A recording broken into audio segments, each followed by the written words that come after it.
नमस्कार। आप सुन रहे हैं कहानी गोल्ड। आइए दोस्तों सुनते हैं दीप्ति मित्तल जी की लिखी कहानी स्क्रीन के उस पार। ट्रिन ट्रिन। सुबह 9:30 भी बिस्तर में दुबकी अपर्णा लैंडलाइन फोन की लगातार बज रही घंटी को अनसुना कर रही थी। वह मोबाइल पर फेसबुक अपडेट देख रही थी। पता नहीं ये प्रशांत की क्या प्रॉब्लम है, मोबाइल पर कॉल क्यों नहीं करता। एक वही तो था जो आज भी उस बाबा आदम के जमाने के फोन पर रिंग मारता था, यह कहते हुए कि इस फोन पर तुम्हारी आवाज की मिठास बरकरार रहती है। मोबाइल पर जब तुम चिल्लाकर ऊंचा बोलती हो तो कोयल से कौवा बन जाती हो। फोन लगातार बज रहा था। आखिरकार वह तंग आकर उठी। यार कितनी बार कहा है इस पर नहीं, मोबाइल पर कॉल किया करो। कितनी दूर आना पड़ता है इसे अटेंड करने। हाँ सच में, बेडरूम से लिविंग रूम की दूरी 2 किलोमीटर जो है। प्रशांत ने हंसकर ताना मारा। और सुनाओ क्या कर रही थी। तुमने प्रॉमिस किया था कि आज से मॉर्निंग वॉक शुरू करोगी, नहीं गई ना, झूठी। प्रशांत ने तकादा किया। अर्पणा ने हड़बड़ाकर घड़ी देखी। हे भगवान, प्रशांत को ऑफिस गए 1.5 घंटा हो गया। समय का पता ही नहीं चला। सोचा तो था कि आज से मॉर्निंग वॉक पर जाऊंगी, मगर हाथ में मोबाइल आते ही समय कहाँ उड़ जाता है पता ही नहीं चलता। नहीं नहीं, वो क्या हुआ कि मीडा जल्दी आ गई, इसलिए नहीं निकल पाई। कल से पक्का प्रॉमिस। प्रशांत समझ गया कि फिर इसने अपनी सुबह सोशल मीडिया पर खराब कर दी। कल कितना समझाया था कि हर वक्त मोबाइल स्क्रीन में आंखें न गड़ाए। आंखों के साथ दिमाग की भी बैंड बज जाएगी।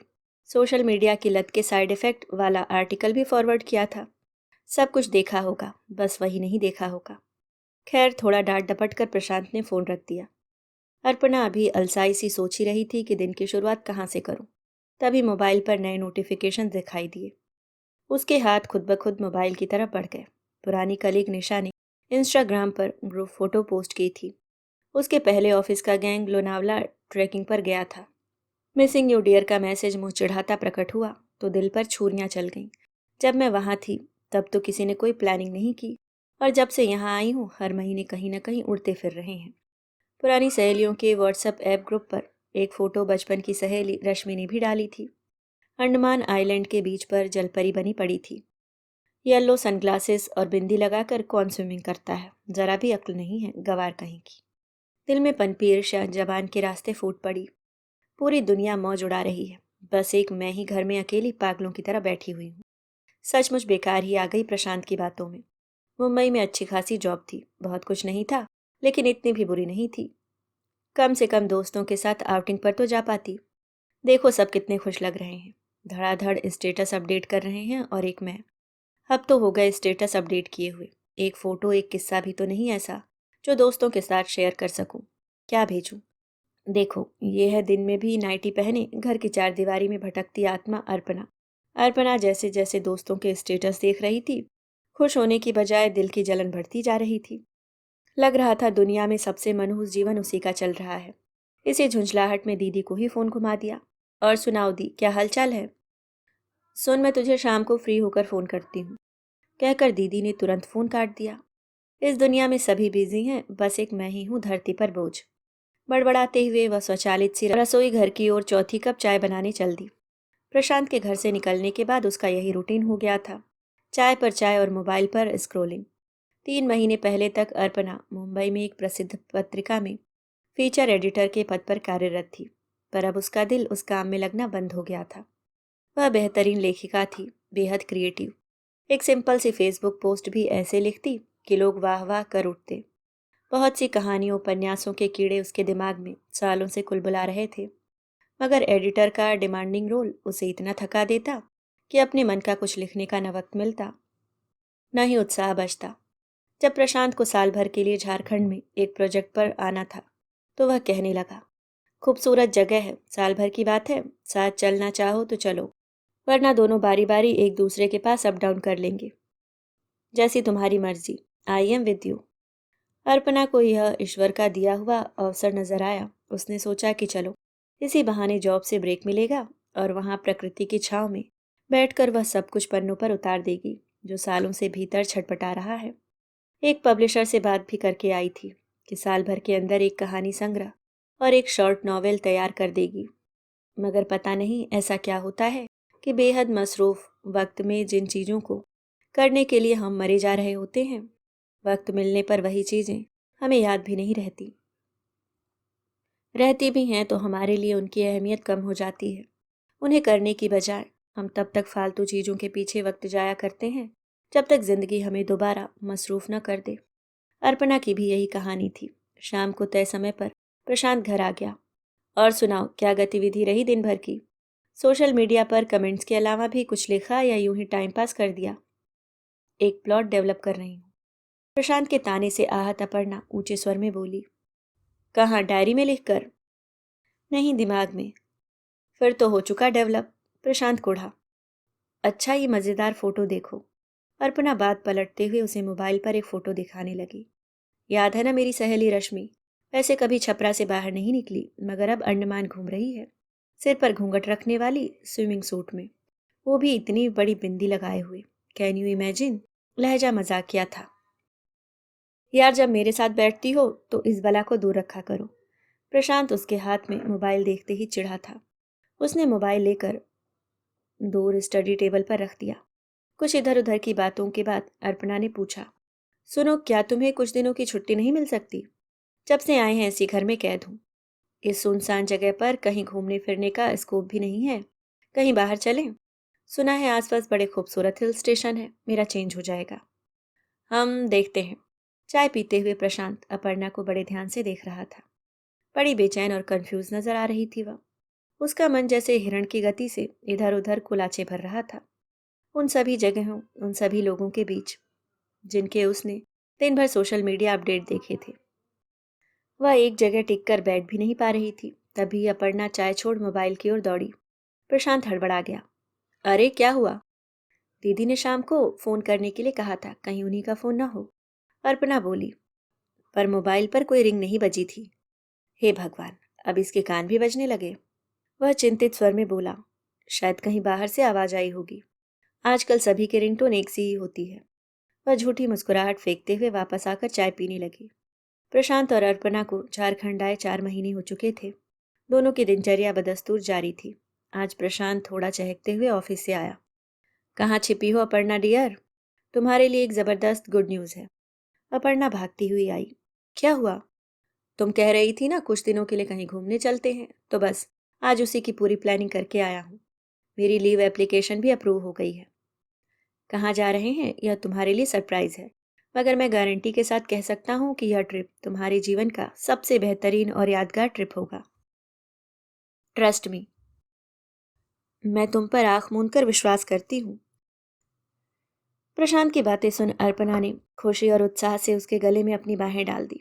कहाँ जा रहे हैं बताओ ना, इंडिया में या कहीं बाहर? अपर्णा ने पूछा तो प्रशांत सोचने लगा कि वाह, पहले आसपास के हिल स्टेशन की बात कर रही थी, अब आउट ऑफ इंडिया। सच ही है, बीवी को खुश करना मुश्किल ही नहीं नामुमकिन है। सरप्राइज! वह कुटिल मुस्कान बिखेरते हुए बोला। अपर्णा ट्रिप को लेकर बेहद उत्साहित थी। वाह, मजा आएगा। कितनी नई ड्रेसेस लेकर आई थी, अब तक एक भी नहीं निकली। वे सब रख लूंगी। मैचिंग एक्सेसरीज के साथ जमकर सेल्फी लूंगी और पोस्ट करूंगी। पिछले 4 महीने से दूसरों की पोस्ट देख देख कर जल रही हूँ, अब उन्हें जलाऊंगी। खैर, वह शुभ दिन आ ही गया। दोनों टैक्सी से गंतव्य की ओर बढ़ रहे थे। रास्ता बेहद खूबसूरत था, प्राकृतिक सौंदर्य से भरपूर। लहराता बलखाता पहाड़ी रास्ता, कहीं छोटे छोटे झरने बह रहे थे तो कहीं ऊंचे ऊंचे पेड़ आसमान को छूने की कोशिश कर रहे थे। अपर्णा को रास्ते में जहां भी नज़ारा अच्छा लगता, टैक्सी रुकवाकर अलग अलग स्टाइल से सेल्फी लेती और हाथों हाथ सोशल मीडिया पर पोस्ट कर देती। प्रशांत शांत भाव से यह सब देख रहा था। पता नहीं क्यों आज वह हमेशा की तरह अपर्णा को टोक नहीं रहा था। चलते चलते दोनों शहर को काफी दूर छोड़ आए थे। टैक्सी गांव कस्बों से भी आगे सुनसान बियाबान रास्तों पर बढ़ने लगी। मोबाइल और इंटरनेट सिग्नल धीरे धीरे कम होने लगे। और यह क्या, एक बिंदु के बाद सिग्नल गायब। अब अपर्णा परेशान हो गई। अरे, ये क्या हुआ? रिमोट एरिया है ना, इसलिए सिग्नल का प्रॉब्लम है, मगर जगह बहुत खूबसूरत है। अब आया ऊट पहाड़ के नीचे, सोचते हुए प्रशांत के चेहरे पर विजयी मुस्कुराहट खिल गई। पर अर्पणा का मुंह उतर आया। दोनों इसी बात पर नोकझोंक करते हुए गेस्ट हाउस पहुंचे। टैक्सी से उतर अर्पणा ने चारों ओर नजर दौड़ाई। हिंदुस्तान में इतनी खूबसूरत भीड़ भाड़ रहित और साफ सुथरी जगह भी है, उसे विश्वास ही नहीं हो रहा था। मगर सिग्नल नहीं आते, यह कमी हर खूबी पर भारी थी। दोनों ने गेस्ट हाउस में चेक इन किया। वहां दो चार लोग रुके हुए थे। कमरा देखकर अर्पणा को बड़ी खुशी हुई। कमरे की खिड़की सामने घाटी की ओर खुल रही थी। वहां से आ रही ठंडी सुगंधित हवा उसे छूकर जैसे उसका स्वागत कर रही थी। सामने खड़े देवदार के वृक्ष भी उसकी खातिरदारी में जैसे सिर झुकाए खड़े थे। चिड़ियों का मधुर कलरव कानों में अमृत घोल रहा था। गहरी सांस भरकर उसने प्रशांत को बाहों में भर लिया। वाह, जगह वाकई बेहद खूबसूरत है और शांत भी। पर यहाँ मोबाइल टावर जरूर लगाना चाहिए, फिर देखना यहाँ का टूरिज्म बिजनेस कितना बढ़ेगा। फिर तो यहाँ भी वही दुकानदारी और दुनियादारी शुरू हो जाएगी। यह अलग और शांत जगह है, इसलिए अच्छी है, प्रशांत ने जवाब दिया। दोनों ने फ्रेश होकर सफर की थकान उतारी और लंच किया। इसके बाद प्रशांत ने अर्पणा का हाथ पकड़कर उसे बेड पर बिठाया। अपर्णा को लगा कि प्रशांत शायद शरारत के मूड में है, मगर चेहरे की गंभीरता कुछ और ही बयान कर रही थी। वह अर्पणा के हाथों को चूमता हुआ बोला, अब मुझे तुमसे एक जरूरी बात करनी है, ध्यान से सुनना। अरे यार, डराओ नहीं, बोलो क्या बात है। अपर्णा थोड़ी घबरा गई। तो सुनो, मैं तुम्हें इस जगह एक खास कारण से लाया हूँ। पिछले 4 महीनों से देख रहा हूँ कि जिस उद्देश्य को लेकर तुम लगी लगाई नौकरी छोड़ मेरे साथ आई थी, उसे हाशिए पर छोड़कर बहुत सी बेवजह बातों में उलझ गई हो। हर वक्त मोबाइल हाथ में लेकर स्क्रॉलिंग करते रहना, इस ऐप से उस ऐप में जंप करते रहना, बस यही तुम्हारा लक्ष्य रह गया है। सोशल मीडिया के आभासी जाल में तुमने खुद को कैद कर लिया है और उससे निकलना तुम्हारे लिए बहुत ज़रूरी हो चुका है। मुझे मालूम था कि यहाँ मोबाइल नेटवर्क नहीं है, इसलिए मैं तुम्हें यहाँ लाया हूँ, ताकि कुछ दिनों के लिए ही सही, मगर अकेले रहकर तुम सोच सको कि तुम अपनी लाइफ के साथ क्या कर रही हो। प्रशांत की बात सुन अपर्णा जड़ रह गई। जो कुछ सुन रही थी वह उसकी कल्पना से परे था। घर से इतनी दूर, इस सुनसान हिल स्टेशन पर प्रशांत उसे घुमाने नहीं बल्कि आईना दिखाने लाया था। तुम बहुत अच्छी लेखिका हो अपर्णा, पर पहले मुंबई में व्यस्तता की आड़ लेकर लिखना टालती रही, और यहाँ भरपूर समय होने के बावजूद तुम कुछ नहीं कर रही हो। सुनकर अपर्णा की झुकी नजरें डबडबा गईं। जरा बताओ तो, झारखंड आने के बाद कितनी बार तुमने अपने उस नोटपैड को खोलकर देखा जिसमें तुमने कहानियों के वन लाइनर नोट्स बनाए हुए थे? कितनी बार उस डायरी को छुआ जो न जाने कितनी आधी अधूरी रचनाओं से भरी पड़ी है? बात सच्ची थी, वे कहाँ रखे हैं अपर्णा को यह भी याद नहीं था। पता है अपर्णा, ईश्वर हम सभी को कोई न कोई खूबी देकर संसार में भेजता है, ताकि हम उस खूबी को व्यक्त कर उसकी दुनिया को सुंदर बनाएं। और हम तभी सुखी और संतुष्ट हो पाते हैं जब हम ऐसा करते हैं, वरना जिंदगी में एक अधूरापन सा सालता रहता है। तुम्हारी वह खूबी तुम्हारा लेखन है। तुम्हारा जीवन तभी सार्थक होगा जब तुम भरपूर लिखोगी और अच्छा लिखोगी। इन 7 दिनों में तुम्हें अकेले रहकर इसी बात पर चिंतन करना है कि तुमसे कहाँ गलतियां हो रही हैं। उन गलतियों को पीछे छोड़कर नई शुरुआत करो। कहते हुए प्रशांत ने उसका नोटपैड और डायरी उसके हाथों में थमा दी। तो आज से ही काम पर लग जाओ, और हाँ, मैं तुम्हारे साथ यहाँ नहीं रहूंगा। यह जंग तुम्हें अकेले ही लड़नी है और जीतनी है। सुनकर अपर्णा घबरा गई। यह क्या कह रहे हो? मैं यहाँ अकेली कैसे रहूंगी? देखो, मैं कहीं दूर नहीं जा रहा हूँ, तुम्हारे आसपास ही रहूंगा, मगर साथ नहीं।